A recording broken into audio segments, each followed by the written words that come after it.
Just been to fill the car up, 174 for a litre of diesel. So we know prices are going through the roof. We know the gas bills, when they come after the first quarter in early April, are going to be horrendous. And we know the effect of the war in Ukraine is having a disastrous effect on the cost of living.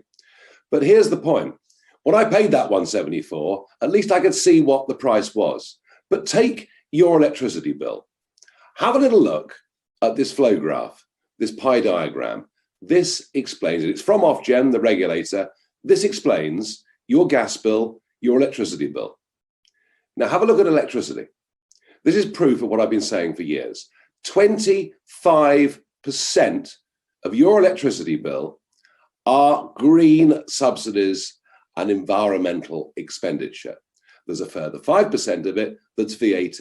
That is 30% on your electricity bill, and that's before prices go through the roof.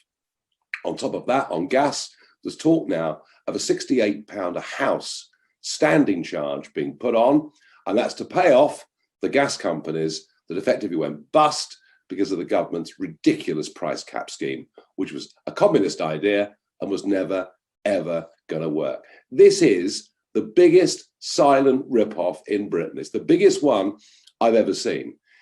The fact that our bills don't even tell us that 30% of our electricity goes in tax and green subsidies. And who are the beneficiaries? Rich landowners who've been paid for years to have wind turbines on their land, and large foreign giant multinationals who are building these monstrosities out in the North Sea. And all of this has been done without any of you ever being asked, ever being told, ever given a vote on it at a general election, because they all agree that we must bow down to a teenage girl called Greta from Sweden with no scientific background whatsoever. And if any of this was actually reducing CO2, we might not mind as much, but it isn't. All it's doing is lumping massive bills on you, the householder. And now I think with energy prices going up, people will start to notice this gigantic ripoff. And I think our MPs, all of our MPs, should be held to account for what is genuinely rip-off Britain.